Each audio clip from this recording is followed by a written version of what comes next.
Welcome back to Fire and Smoke, Blight and Bloom.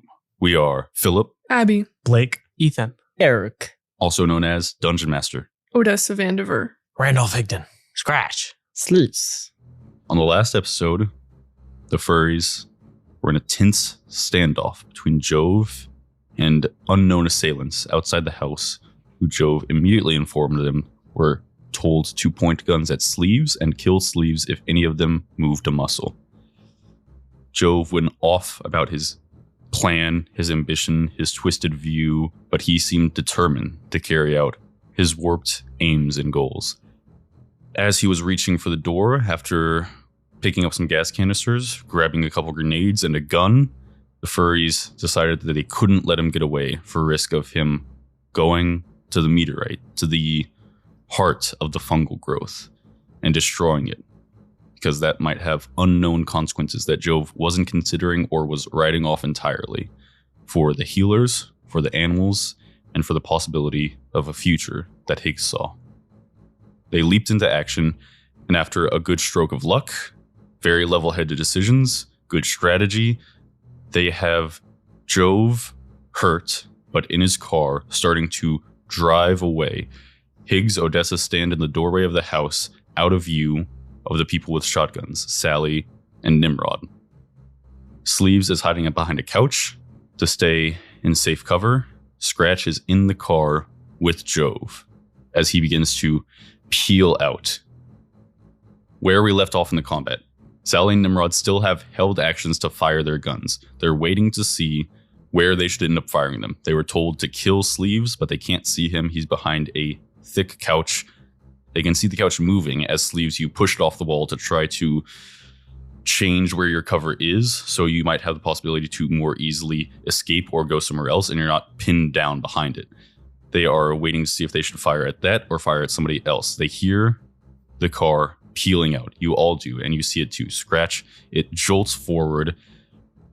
On the end of his turn, the end of this round, the car will move 100 feet away as it peels around the circular driveway and heads towards the trees, the tree line in the distance that will eventually take it back to the main road and towards the meteorite. Next up in initiative, as this combat is still going on, is Odessa, top of round 3. You are in the doorway, you have your gun, your handgun with 3 bullets. Jove and the car are still well within even the short range of this, only at, let's say, a little over 100 feet away. You could take shots at him, you could take shots at the car. The car would be a lot easier to hit because it's a lot bigger. You're seeing like the top half of Jove, you're seeing his head. Not that you couldn't hit him, it's just that he effectively has like half cover because he's half hidden by the body of the car. There's also the people with shotguns outside hesitating. You can hear them waiting for a moment to see what they should do. Can I talk to Sally Nimrod first? You can yell out to them. They are out of view because you're still trying to keep yourself safe, but you can certainly yell out just as Higgs did. Odessa will yell out, Sally, Nimrod, think about your families. Think about us as a minor family. Do you think this is what's best for them? I think you know it's not. You can make the same persuasion check. Succeeding in it will not take them out of the combat. It's tearing down a wall. It might make them have doubt. It might make them have hesitation. For you, the DC is only 15. Oh, it's a 3. You yell that out. You think this is what's best for everybody. And you hear Nimrod's voice, not shout back, but just kind of retort under his breath almost. Best for everybody. It's kind of hard to understand, as he usually is, but you get that he said, what's best for everybody, sarcastically, like that's a funny idea. So I'll shoot a tire then. You take aim from the doorway. Go ahead and roll. That's 27. 27 absolutely hits a tire as the car begins to peel away on the left side of the car, the opposite now from the one that has the flat tire. You take aim with your gun, raising it, using one of your 3 remaining bullets, fire off as you hear and see the tire begin to deflate. The car will be even slower now. Anything else from Odessa, or are you holding here? Is there any cover I could take? Outside, probably not. You're behind cover right now, being inside the house. Oh, I'm already okay. Yeah. You're safe from them here. Okay, that's good. Okay, holding here. Chops' turn. Higgs and Odessa standing in the doorway. You see movement in the distance. Scratch, you see it out of the corner of your eye as the car jostles and shakes as it's peeling around to Jove trying to get out of here. Ahead of you, on the road that goes away from the house into the trees, two shapes bolt out of the woods and start running down the road towards the car. They're not going to make it on this round, but they're basically trying to take it head on. Okay, I don't know about that. Well, seems like a bad plan, maybe. Chops is on your side now, but but there's still Chops. There's still Chops. I see. Okay, that's fine. May have to heal them after this, but that's okay. I think at this point, Sally and Nimrod are going to use their held actions to take shots. Higgs and Odessa are out of their view. Chops is incredibly far away, a long distance down the road, and Scratch is pretty far as he starts to peel out and would basically be half shielded by Jove's head himself at that angle. So all they can do is lay shots into the couch and hope something hits sleeves, but that's not like a good play. It's not gonna work well. They both raise their guns up and decide to shoot the moving couch in hopes of getting you somehow sleeves. I'll roll a luck check if any. On a nat 20, maybe you get grazed by a pellet, basically. You're so good, you're basically at full cover. The couch is like a little soft, so a gun, something might get through it, but basically all that cushioning would stop most of it. They rolled a 9. The guns fire off, and you feel the cushions, the seats, explode with a burst of like whatever's on the interior of these couch cushions. All the pellets are stopped by the denser material, by the wooden back, by the cushioning, and you aren't affected. Scratch, that's your turn. Yeah. You see yourself about 100 feet away from the house as the car starts to peel out. Jove is looking ahead, insanely still like not looking at you or like trying to take a gun out and shoot you. His hands like white knuckle grip the steering wheel. It looks like he's planning on flooring it and getting as far away as possible first, besides deciding to do anything else. Surely Scratch doesn't know anything about cars. I would say what you can see happening is his feet are doing things with pedals. Like it wasn't moving until he started stepping on the pedal. And also the movements seem to follow the turn of the wheel. Could go sabotage the pedals. You could go for the eyes.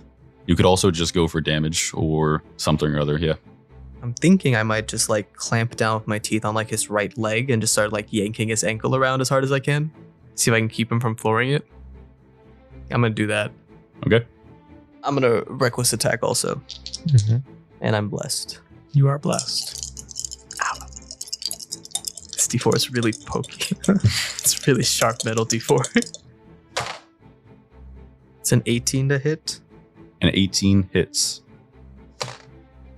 10 damage with a bite to his, trying to grab his leg. So you'll do the damage no matter what with a bite attack. We will resolve the grapple check or not that comes with your bite, because maybe if you fail the grapple check, what actually happens is he elbows you out of the way and you just like clip the side of his arm with your teeth or something. Yeah. So you're going for the leg to grapple it. Yeah. Luck That point. is. You do have 2 luck points. I'm gonna luck point it. I get a 14 then. He rolled a 17, so it doesn't do it. I don't think I'm gonna reroll any more then. I don't think I can get it. Yeah. That was a high roll for him, though. Okay. You're tearing at his clothes, you're tearing at his flesh, you're trying to find a way to grapple to shake this car, to shake his foot from the gas pedal. You don't even know what a gas pedal is, but you know that it seems like he's controlling the car through these apparatuses. So he's batting you away with his knee, with his elbow, keeping you out. Anything else from Scratch that's... I don't think so. That's it. Sally and Nimrod will once again hold their actions.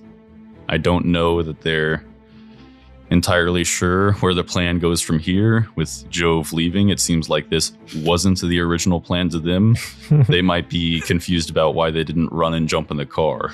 Maybe things popped off before they could try to sneakily jump in the car while you guys were all still standing still and not moving. But they're still here, and they know that if they want to help Jove be successful, they should follow orders, as he teaches his people.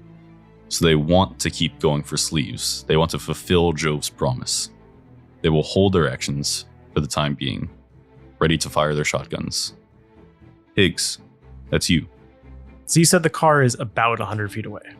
Yes, and it doesn't look like it's slowing down. I mean, the shot to the tire looks like it is slowing down its maximum speed, but it doesn't look like it's coming to a stop. It looks like it's still gaining speed. If I were to take an action dash and a bonus action dash, would I be able to reach it from here? I basically want to try to like hop into the car. Hop into the car. You have 30 feet of movement normally. Yes. You want to take on a level of exhaustion in order to do that? I'll do it. You overexert yourself. You take on a level of exhaustion in order to bolt out of the door and make a beeline for the car. Don't get shot by a shotgun. I think there's a lot of positives to possibly getting shot. If they shoot me, then sleeves can get out for free and do a bunch of other stuff. That is true. And if they do kill me, maybe there's still a little bit of humanity left in Jove. I don't know. Well, I think you do clock when you're thinking about that wouldn't it have made his plan the most possible chance of success to just kill you before he walked away? He didn't kill you guys. He tried to leave, letting you live. And that's not making him a good guy. It just might show a little bit of insight into the fact that he might still care for you, or might still be something inside that prevented him from giving that command. He's greedy. He wants everything. It's another way to interpret it. He thinks he can have his plan and maybe also his pseudo-son. His scrugs. As you rush out of the door, I think I'm conflicted about what to do with Sally and Nimrod, because they're conflicted about to keep firing at the couch or to try to help Jove in some other way, despite what he said. So I'll leave it up to luck checks, one for each of them, whether they, in this flash of movement out the door towards the car, you running, evidently going for Jove before he could get away, whether they turn the guns on you or keep them on sleeves. DC 14. I'll take a 14. 15. 8. Just one. They still have to also hit me too. Yeah, that was just to decide Yeah. whether or not they choose to fire at you. And I have no action economy left, so I can't throw the moles at them. Yeah, I know that. You were so noble about saving the moles' lives until yours was threatened like a No, little bit. It's fine. Also, importantly, it's like Higgs is wearing a little bit of a human shield. I was gonna say I wasn't gonna be that mean, and maybe these shotgun pellets just hit Higgs in his side as he runs by. You're running out the door, there to your side. The closest one, Sally. She sees the movement, sees somebody making a break for it to run for the car, and turns the shotgun to fire at you as you run out the door. We'll see if she even hits. What do they roll to Dex? 4? It was 4. I guess they just have to roll 2 9s or lower. Because I have AC 14. That's not that good odds. If you averaged it, it's what you said. But one is an 8 and one is a 10. That's okay. The shotgun fires off and the pellets tear into your side. You hear the click of a reload, but you will take your damage. I can survive the average damage with my uncanny dodge. It's okay. Oh no. Don't do this to down. me, Phillip. I'm rolling pretty high on these d12s. Mm-hmm. It's 51 damage. You uncanny dodge Uncanny dodge. goes down to 25. And I have 23 HP with 3 temporary hit points. Yo. So I survive at 1 HP. The pellets tear into your side, and you get that same feeling from earlier, Higgs. This guy just won't stop. Do they Barely hanging on to life. What about the trench coat? The side of your trench coat tears a hole in it, like a ripped, splattered hole, and blood starts pouring out. and you hear Peep go, Higgs, are you okay? Just about. You can do this, Higgs. We believe in you. Remember, we're here if you need us. Thanks, guys. You keep running, full sprint, 1 HP, 1 level of exhaustion, diving into the backseat of the car, vaulting over the trunk, and landing behind Jove, behind Scratch. Anything else from Higgs, or is that all? Nothing else I could do. Woo! If they had rolled a 52. If it was 1 damage higher, because it would've D&D gone down. rounds down, Yeah. you're alive. Thank you, D&D. Nimrod is still holding his shot. Sleeves, that is your turn. You heard 1 shotgun fire, but you worry that there's still one that hasn't. Are there any other exit points to this house? Because you've used all that last action economy to push this couch out more in the middle, kind of like pushing it off the wall to give you more leeway, more room to move, you could dive to the area by the front door where you'd be out of sight of the guns. You would be in sight for a second, but because the gap is a lot less, I would say effectively I'd give you more AC, so it would be slightly easier to make that jump.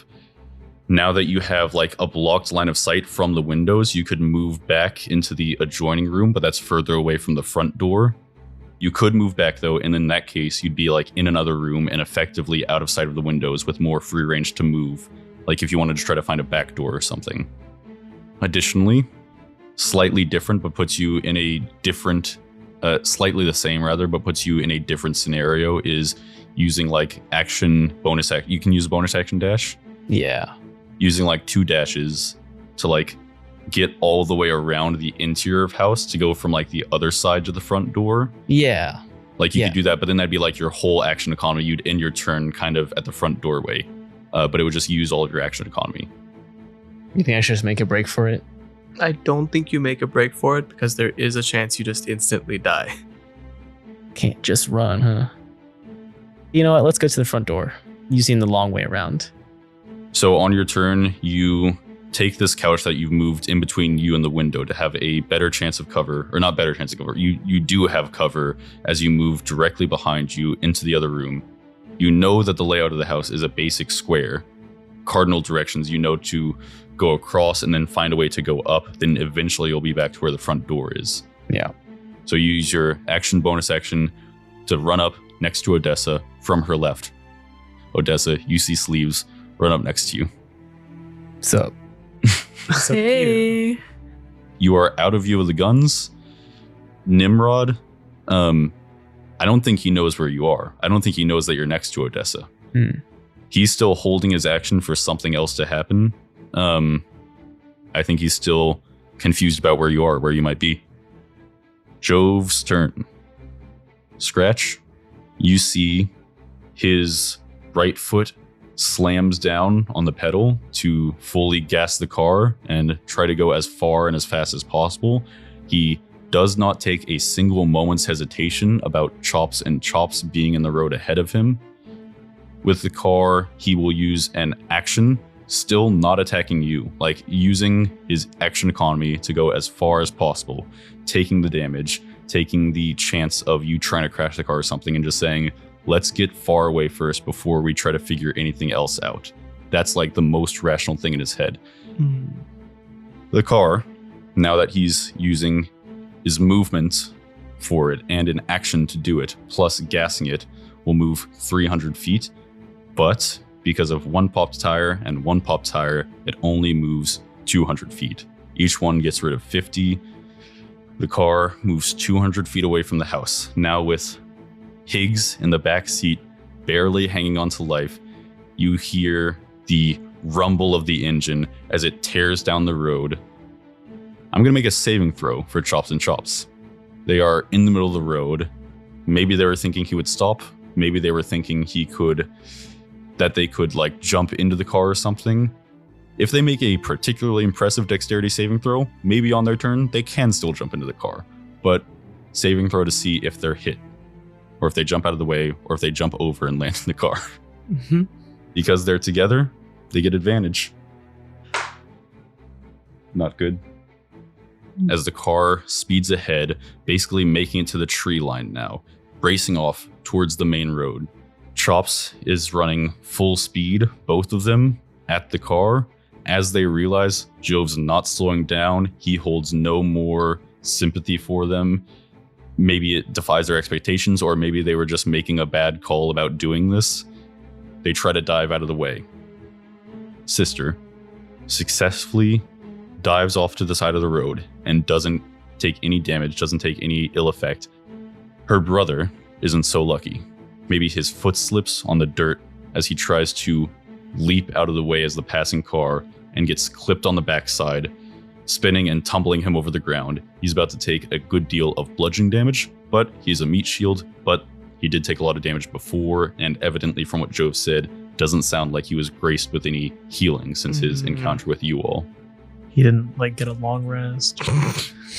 He in fact took on 2 levels of exhaustion to go back in the cold and the rain. That one was my bad. Well, you didn't know he was going to be on your team, but it looks like Chops was talking to Chops when she found him, picked up his scent, and they were having a conversation. Maybe she convinced him to join Team Furries. Less than a gunshot. Oh, he's fine. He's fine. What was he at before? He was at 56 HP. As the front of the car hits his backside as he's trying to jump out of the way, that makes him tumble over himself and throws him off to the side of the road into the underbrush. He takes 44 damage. He is still alive. He's still up. Not looking good, but he's up. Better than me. The car, as you all see it speeding away, is now 300 feet away from the house. It's got Higgs in the back seat, badly fucked up. Scratch up, close and personal with Jove, trying to do something here. That is the top of the initiative order. Odessa.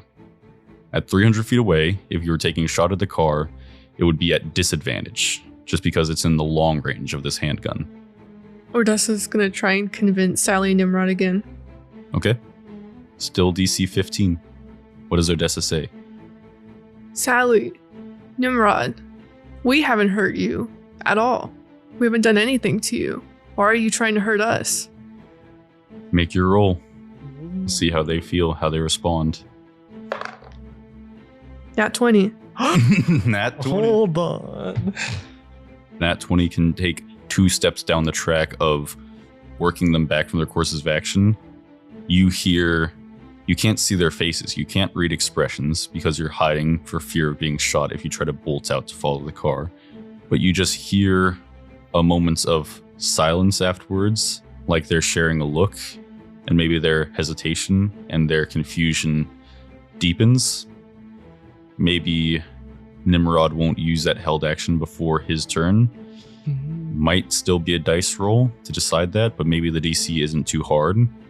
It's just you're working them back slowly. You're basically trying to get them to a point where you could take off without them being... It looks like they're accepting being left behind, right? Like they can't keep up with the car, and they still have people here to try to stop from getting to Jove. So you need to get them to a point of not killing you the second you try to step out of the house. And that's what you've done. You've started down that track. You still have your movement and action. That was kind of a free social interaction. Should I shoot something specific? Another tire would bring it down to 150 And I think at 150, the Chopses could keep up with it. without exhaustion. Yeah.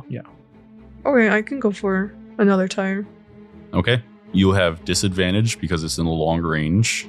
But advantage DC. because of Jove. Joe. The DC is still 13. That'll be 14. Just makes it. You take a Hail Mary shot from so far away, trying to hit a tire specifically. You make the shot, a third flat, as this thing is rocking as it's being gassed now. It's this car will never drive again after it's been driven for a while like this. Whoa. Not if we stop it. We have to stop immediately. it right now. He's damaging the car. Is that all for your turn? Mm-hmm. Chops' turn. Chops has to use half of his movement to stand up. The car has peeled away a good distance from them. So the brother can stand up and probably use action economy to just make it to where the car, just a little short of where the car is. Sister jumped out of the way and is on her feet and could fully make it to the car. Now that it's speeding, it might be like an acrobatics check for her to jump into the car. Like as she's running up, can I like yell something to her? Yeah. Chops, go for the last tire. She hears this over the wind as the car drives by her, basically. Like you've just jumped in the car and it's just going by her as she's jumping out of the way, and she hears, go for the tire, as it goes off. And she digs in and starts running towards the last front tire.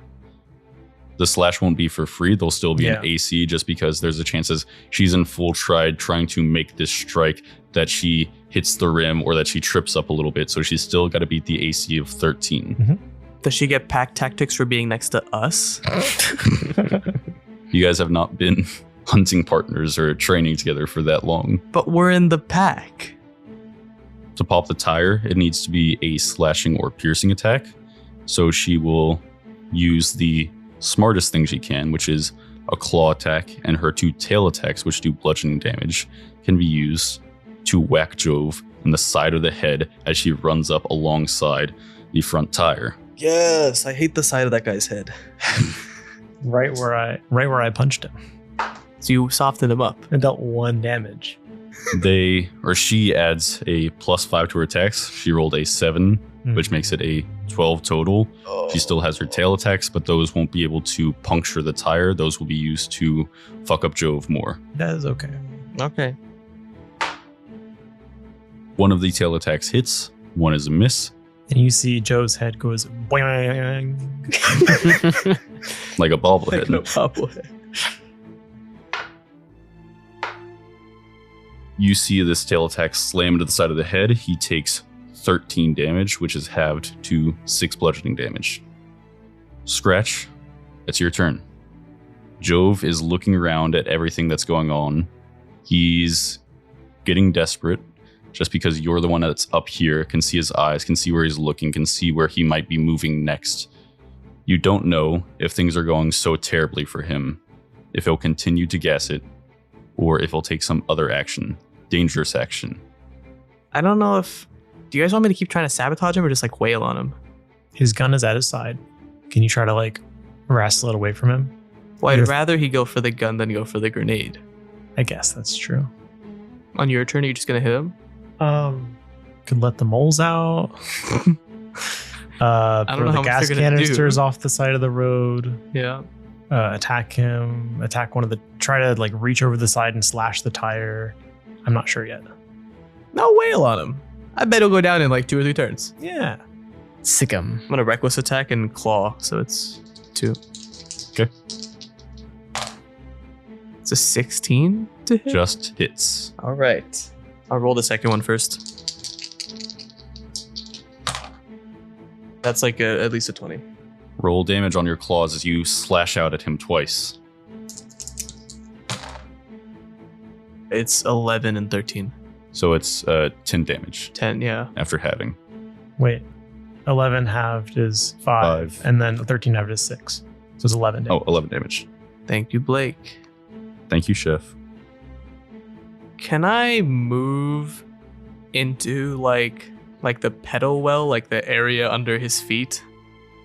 You would have to maybe make a check to like stop him from like kneeing you in the face or like keeping you out, and then doing so might take like your movement action to squirm into it. Not movement action, like use your movement to squirm into it. That's fine. I'll do that. All right, what do we want to make this? Dex? I would love to make it Dex. Opposed Dex checks. All right. It's a dirty 20.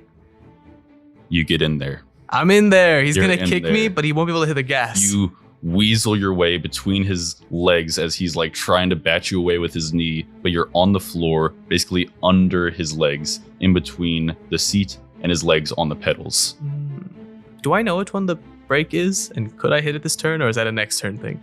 Seems like that's a next turn thing. All right, that's fine. Is that all for your turn? That's all for my turn. Sally and Nimrod hold their actions once again. Imagine. They don't know where Sleeves is. Higgs, that's your turn. What should I do with the moles, though? I gotta let them out. I mean, you could just tell them to get it, but then they couldn't get into the front on their own, could they? Moles, get them. I don't think they could. What? I don't know.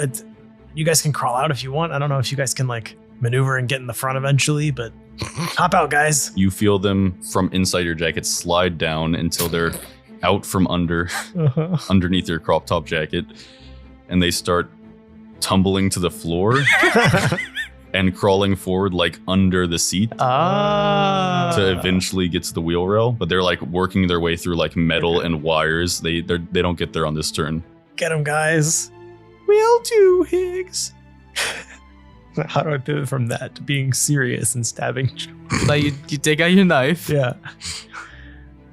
I pull out my knife and I try to like get it like around him to like kind of under his neck. And I say, Jove, just stop the car and stop this and you can live, but we're not letting you get away with this. Very, very heavy moment all of a sudden as you've got your knife to his throat, leaning over, saying this to him. Scratch in the wheel well. You hear silence. He doesn't say anything. His eyes darting. His knuckles become less white, and you start to feel the gas pedal let up like he's slowing down. Does that count as holding an action? It's not his turn yet. You can hold your action to like keep your like ready to slice. Yeah, if he makes a move for the gun or any of the grenades or anything, then yeah, I'm going to take an attack on him. But otherwise, I'll just hold it there for now. Okay. I think you know that if he tried to do that, it probably wouldn't stop him in his tracks, but it would probably kill him. It's just that in his last moments of life, he might not be snuffed out before he can take some action. But you do see him, for the time being, doing what you said. Okay. Sleeves, that's your turn. You are out of sight of the people with guns that were told to kill you. You heard Odessa's pleas for them to be reasonable, and I think you feel that same uneasy hesitation, like you're not sure whether you were to step out right now, they would fire on you or not. How seriously am I supposed to take this? You don't have to be serious. As serious as you want to, I guess. When's the last time you looked into each other's eyes and felt that warmth of a loved one? I think if you were to look to each other right now, it'd be very hard to deny those feelings you once had for each other. Sally is maybe not, I don't know if she's happily married, but she is married. Oh, shit. That's fine. Keep it going. I don't think Sleeves would know that, so that's Yeah, fine. Keep it going, Sleeves. You two have known each other for such a long time, and the world has placed such difficulties on finding love, but I think you have already found it. One just needs to look in front of them. It's so profound. Surely for that profundity, they'll put their shotguns down. Now, kiss. You can make a persuasion check With advantage? as you tell them now kiss. You will do so straight. Maybe the weird, profound nature, and maybe you're touching something you don't even know about, and the insane direction you took canceled out. So you're just making a straight roll. They're just confused. The DC is 20. He's getting up to roll in front of the table. Oh. Oh! I thought you gave yourself to that one. He rolled that one like 4 times before on the other dice. That's not my fault. He rolled those on your crown of candy dice. He can't keep getting away with this. I'm not doing shit. Eric, you want to try this one? Maybe I spoke in the wrong language or something. I don't know. No, I think you just made a pretty bold choice. Maybe they're I think just, that's what it was. maybe they're just not in love or something. Maybe they're weird just like not in love or something. that. No, that's probably not it. No, maybe he accidentally spoke fox. Oh man, it's gonna be crazy to swing from this back to Jove. I know. That didn't take your action economy though. That was another free social check like you guys have been making. If you'd like to bolt, you can, but you think there's probably an inherent risk that they still might shoot you. It doesn't sound, you hear them like, after you say that, you can't see them, but you think you hear the sound of like two people turning to look at each other and shrugging in confusion and then like turning back to the doorway. But which one of them looks a Shotgun little again? bit longer? Nimrod. He like glances back for a second. Oh no. If you'd like to use your action economy, you can. I thought Or- that would work. Or you could, Really? you could also use your action to hold it if you'd like to wait for Odessa's next turn before yours. Can give the That's help, always an option too. help action to Or the help Odessa. action. There's a lot of things you do besides bolting and taking a big risk. What is Odessa about to do? I was gonna try and persuade them again. Okay. I'll give you the help action on that one with my amazing speech. All right, you use your action to give Odessa the help action. Is that all for your turn? Yeah. All right, Back to Joe. back to Jove. Back to the knife to the throat. Jove time. Son against father. Son figure against father figure. Very serious. It's all serious, Phillip. Higgs, you have a knife to Jove's throat. And all the time you've known him, in the years that you've looked up to him as a father figure, as he was urging you in certain directions, giving you certain opportunities, trying to lead you where he wanted you to grow to. In some way, there was still something special in that to him. And though you have a knife to his throat, in his twisted perception, it's like a knife to his heart. Even though you're taking completely justifiable actions, trying to stop this person from maybe making some insane detrimental choice that would affect everybody in the forest for his own personal gain. Everyone in Appalachia, everyone who might be helped by healers, that might be helped by whatever this strange fungus is, these spores are. You see how they help Scratch and Sleeves and yourself, even without outright healing magic. It seems like they're still working in the background. You're sure in your conviction, and Jove is still sure in his. He goes to move with his arm off the wheel. As he does, I assume you immediately go to slash his throat. Yes. You can roll your damage. Oh, no attack roll for a crit? This is the same thing we talked about like at the end of episode 2 or 3 or something, or maybe it was episode 1, I don't remember, but I like to not go with 5e mechanics because for something like this, like a killing blow, like it would be fucked up if you didn't hit. That Right. shouldn't I happen. guess that makes Right. sense. And even though you absolutely will hit, you're slashing his throat. You're not stabbing him in the side. Like, I know to an extent armor class means like he's moving or whatever, but you basically have an assassin's blow ready. Right. So like I was going to let you do a lot of extra damage, I'll take it. I guess D&D is pretty bad at anything like that. Where which is basically exactly what you said Yeah. when we brought this up the first time. But what does your blade do normally, your knife? I don't know. I haven't used it yet. You tell me. My hatchet is 2d8. a dagger is usually 1d6, but I think all the damage is scaled up, right? It's like a big like hunting knife too. Let's say that normally this hunting knife would do 2d6 slashing damage. Okay. You can do 66 slashing damage in addition to, because you would have advantage with your insightful fighting against him with your sneak attack thing, that just piles onto this and you do get sneak attack even if you're not making an attack roll, because you're basically, you got the most advantage over him that you could possibly have in the world. 9d6. And, you know, plus your dexterity modifier, obviously.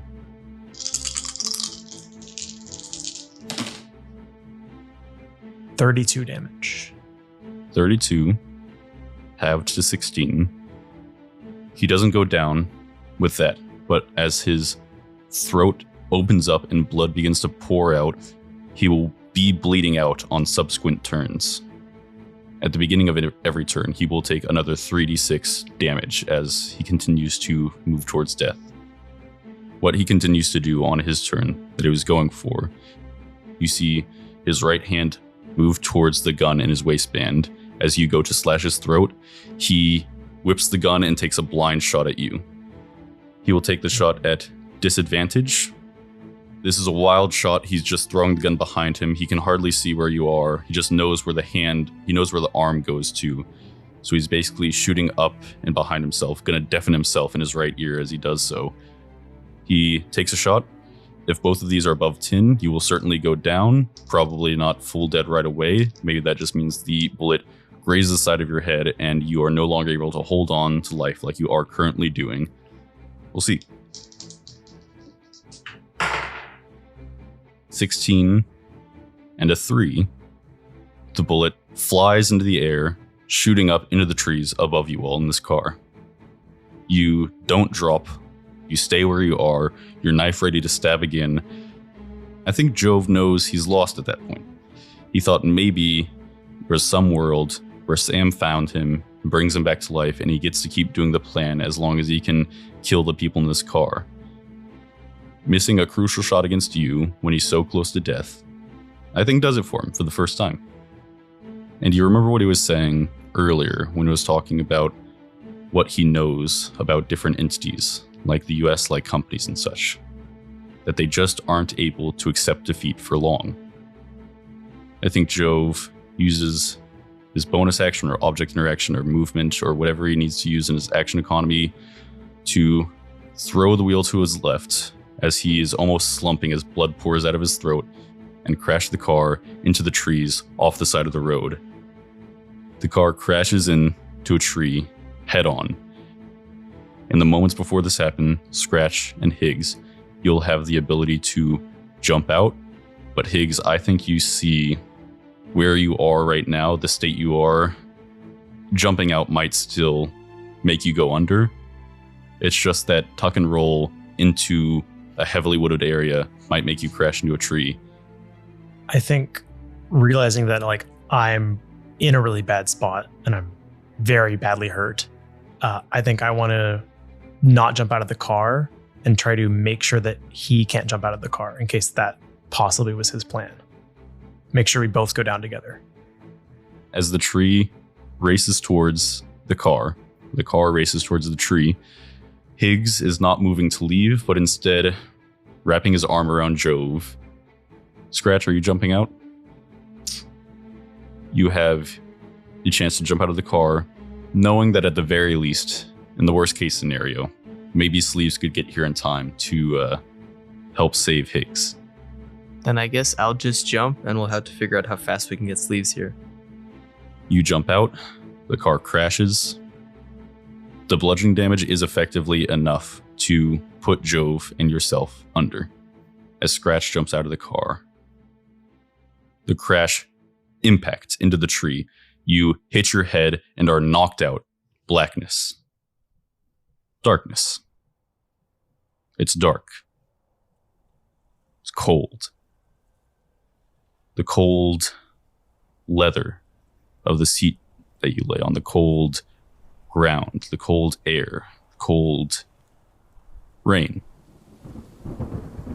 The rain pours down.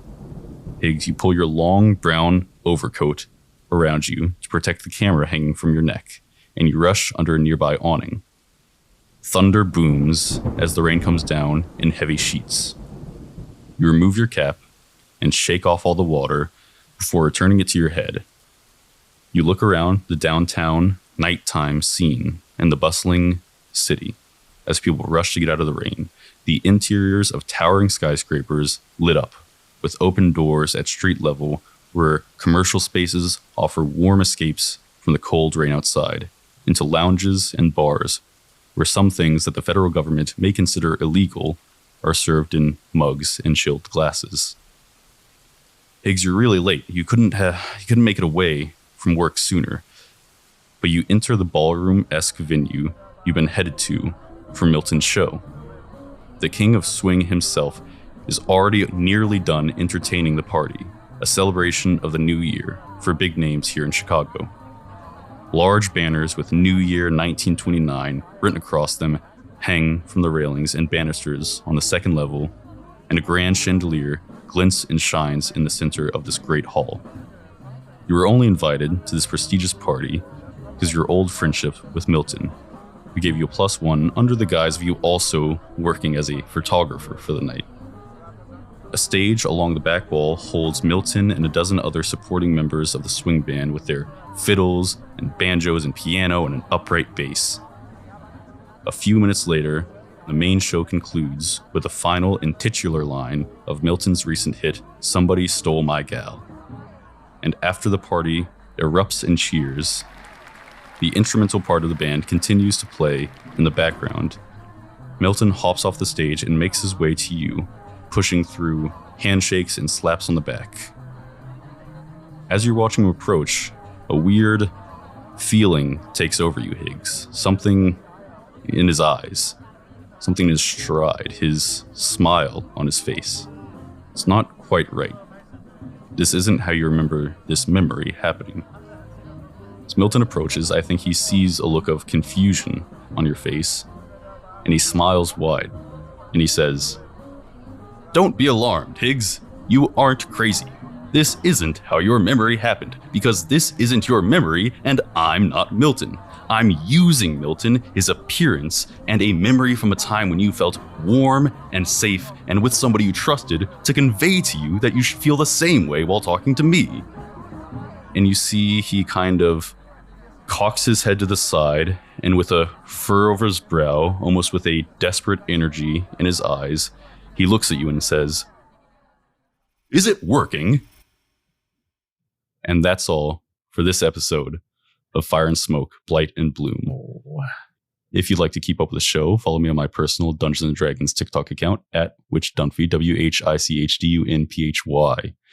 If you're enjoying the show so far, make sure to tune in next week for the finale, and please leave us a nice rating on Spotify or Apple Podcasts. It means a lot. Does anybody have anything they want to say before the end of the episode? It was Milton. It actually is Milton. It's Milton. You said pretty specifically, I'm not Milton. That wasn't clearly explained to us, Phillip. Now you're railroading It's us. exactly something he would say, though. Oh, Milton. That scamp. But we got him. Sleeves trying to hook up the two. The two guards. Tried to hook up Sally Chambers and Nimrod Hatfield. Look, they're both holding guns. They got so much. They've got similar interests. It's true. They're the same religion. In the same cult. Yeah. They're the same Exactly. cults. Yeah. They met at church. Okay. They have the same target. Ooh. Sleeves, Okay. you know. Odessa genuinely doing a good job to work them back from their ride or die stance. Literally Nat trying 20. my best. They basically did nothing the whole combat, right? Except trap sleeves. And Odessa bring the- me down to 1. I guess that's Bring exact. me You down were to fine HP. though. If they One dealt- health's all you needed. If they dealt 1 more damage, I would have gone down. It doesn't sound without like even you. jumping into the car. They would have felt so bad though, right, Phillip? They wouldn't feel that bad. What? Ooh, okay, they gotta go then. That's because it was you. If it was someone else, Well, they'd felt bad. they're still too far gone. You haven't worked them back yet. Some people gotta go. Some people gotta go. Also, Can't believe we completely. Oh, go ahead. Hmm? Go ahead. No, good. No, go ahead. Jove, we didn't technically kill Jove. He ran into the tree himself. Yeah, if you think about it, it was his irresponsible driving that caused his own death. Well, He's if still he- being selfish. That's yeah, true. Yeah. everything's It was an about him incredibly with this selfish guy. act. And if- It said, and- I'm not living, then I'm going to not But think about let it my this way. son live. If he goes down, he hasn't touched the red stuff yet. Yeah. Oh, you know what? I'll make a quick luck check. See if he touches it. One thing I was No, thinking quick about luck doing- check for the moles under the seat. Oh, yeah. No! If he hadn't crashed the car, then I was thinking about next turn, maybe like grabbing the red stuff and like shoving it on him. I don't know. Why? What To happened? antagonize him some more. To torture him? Yeah. You're going a real sadist thing. How do you like this? Rubbing it in his face. Ooh, like hold it in front of his face. Oh, I will oh. revivify him, and then we can shove the stuff in his And we can face, shove the and then stuff we'll in his just knock him face. out again. Perfect. The moles crawling through a part of the underworkings of the seat where they were like squeezing through something. So they were both like held in place. They didn't fly forward and like bang their heads on the fronts. They were wearing their seatbelt. They were wearing their seatbelts. Yes, we can invent those too while we're at it. Are those standard issues in cars in the There's 30s? No way. It's No. like the 70s Of when they course started not. that. Yeah. We can invent mole belts. Yeah. I don't like this. They're not made of moles, Blake. Don't be morbid.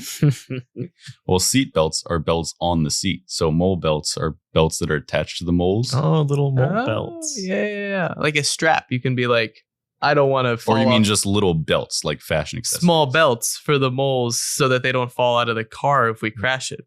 Oh, I meant like a belt. You think they wear pants? No, but they could wear a belt as a statement. It's a little like avant-garde Winnie the Pooh, isn't it? No Well, pants, but a belt. You wouldn't get it I wouldn't because get it it. genuinely was a thing and still is a thing. Like people would wear a dress and then put a belt over it. That's different. Oh, though. yeah. That's I've seen that. different. No, that's the same thing. not the It's just same. an accessory. It's not the same. It's kind of the same. But it's an accessory to the dress, right? But they have fur. Like they're not But it has no naked. function. It's not like somebody's naked wearing Its just function a is belt. fashion. I guess that's true. That'd be a really strange choice. That's what I'm thinking of, and that's why it seems really dumb to me. Quick games. I'm a game developer. I make games now. And if you want to see the games, you should come check me out on YouTube. The channel's called Whistle Factory. It's the name of the studio. It's where you can get little behind the scenes stuff and updates videos. Do you guys make whistles there? We don't sell whistles. Do you buy whistles? We don't buy False whistles. advertising if anybody wants to get on that early. We checked. It's not false advertising. Do you invest in whistles? We don't. Are you in on the blockchain? Absolutely not. Do you have a blockchain whistle on you right now? No, I don't. I don't. We're going to search him for a blockchain whistle, guys. Anyways, Slate Cut. Cut.